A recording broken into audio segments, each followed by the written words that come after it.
Fala galera, tudo bem com vocês? Tudo bacana? Bom, vamos seguir aqui com essa questão aí para a gente continuar vendo a importância, né, daquele conhecimento que a gente aprende, que a gente adquire lá no ensino médio, e que vai fazer falta lá na frente, né, com um entendimento mais fluido de algumas questões. Por exemplo, essas questões de limite, de tirar a indeterminação de limite, isso é muito comum quando você entra lá em cálculo 1 e tal. Na minha época, limite a gente já aprendia no ensino médio ainda, no terceiro ano. Mas agora isso você vê na faculdade, independente do curso que você vai ver em cálculo 1. Então veja, esse limite aqui, ó, essa expressão que eu estou circundando aqui, você perceba que se eu... a questão do limite, claro que a gente, de novo, não vou entrar no mérito de limites agora, não é o núcleo, né, desse vídeo, mas você percebe o seguinte, para resolver esse limite aqui, você coloca este valor aqui, ó, o valor para onde o x está tendendo, você substitui no lugar de x. Se você fizer isso, vai ficar em cima o quê? 1 menos 1 sobre raiz quadrada de 1 menos 1.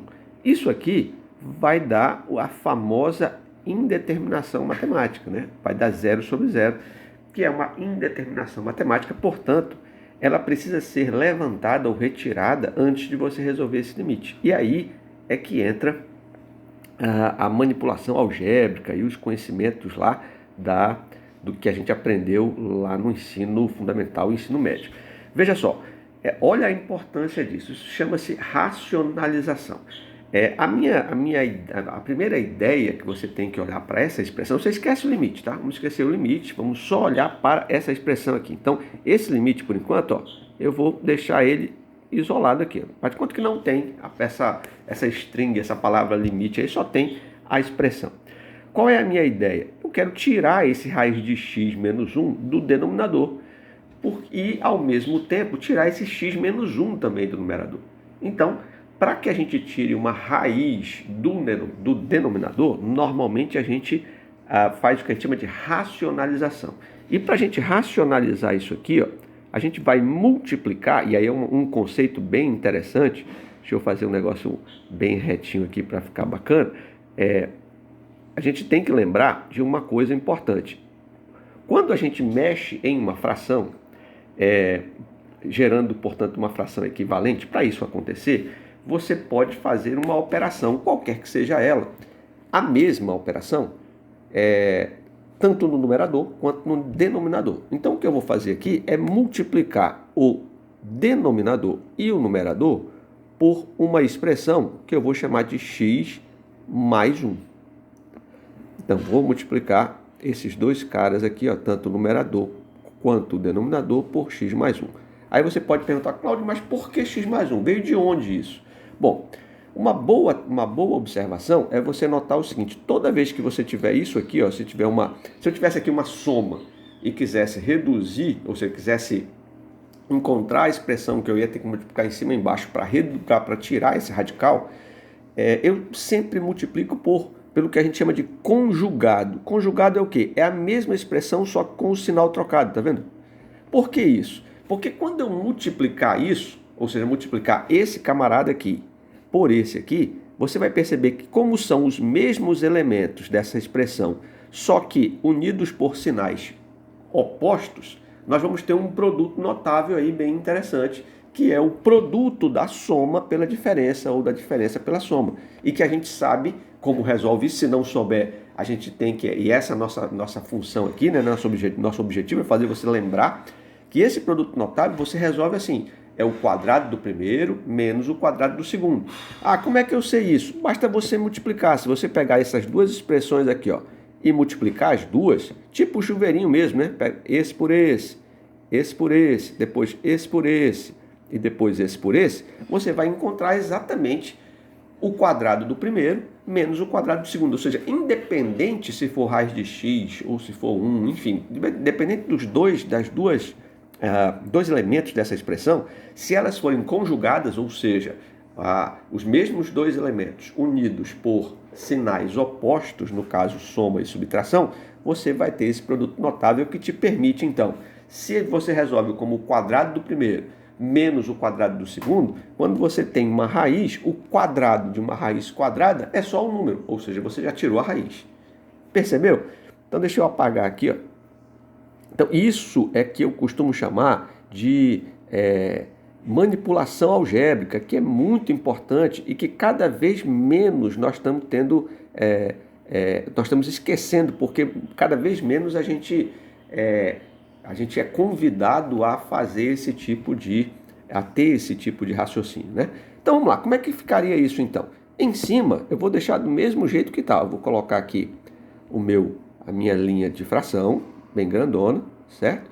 E em cima eu vou deixar a multiplicação aí, ó. Eu vou multiplicar o x menos 1 e deixar ele multiplicado pelo raiz quadrada de x mais 1. Pronto. Beleza? Show de bola, não vou mexer nada. Agora, embaixo, eu já vou fazer o quadrado do primeiro menos o quadrado do segundo. Ora, o quadrado do primeiro eu vou fazer aqui, ó, para a gente ganhar tempo. Ó. X, raiz de x elevado ao quadrado, você lembra, não lembra?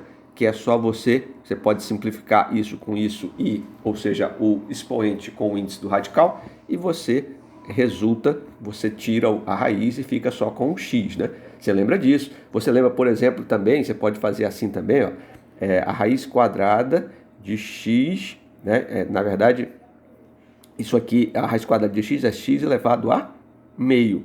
Se você eleva isso ao quadrado, isso aqui é potência de potência, né? Você conserva a base e multiplica os expoentes. Então, 2 vezes meio dá 2 sobre 2.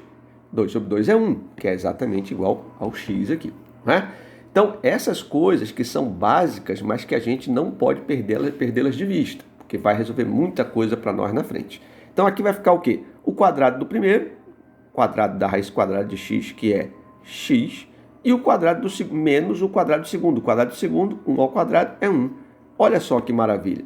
E aí aqui, veja se a mão já não dá uma coçada para você fazer exatamente isso aqui, ó. Pegar aqui e fazer assim, corta esse... Opa, perdão, esse com esse não, né? Corta esse com esse aqui de baixo, e aí, ou seja, você simplifica, e aí a sua expressão, então, vai resultar somente nessa parte que ficou aí, que é a raiz de x mais 1. Perceba, então, toda esta expressão aqui, ó, ela pode ser trabalhada e gerar uma expressão equivalente, que é essa aqui. Portanto, agora eu posso, aí eu vou apagar tudo isso que eu fiz aqui, ó, apagar tudo isso que eu fiz, né? E dizer que simplesmente isto aqui pode ser igual ao limite, veja como fica mais fácil, quando x tende a 1, de que isto tudo agora vale isso, da raiz de x mais 1. Ora, agora, como a gente sabe que o limite nada mais é do que substituir o que está aqui na tendência, né? No lugar de x, isso aqui vai ser raiz quadrada de x, colocando 1 aqui, raiz quadrada de 1, 1, mais 1, 2. Portanto, esse é o limite desta expressão ou desta função quando x tende a 1. Veja que sem resolver a indeterminação, você não conseguiria sair do limite. Portanto, sem ter aquela informação inicial lá das séries anteriores, você não resolve. Por isso, a minha tentativa de resgatar isso, beleza? Me diz aí se você gostou. Me indica aí outras expressões que você gostaria de racionalizar ou de tirar a indeterminação e comenta, que eu vou gostar muito de ler teus comentários aí. Forte abraço, fica com Deus e... Opa, sempre eu bato aqui no negócio errado, rapaz. E tchau.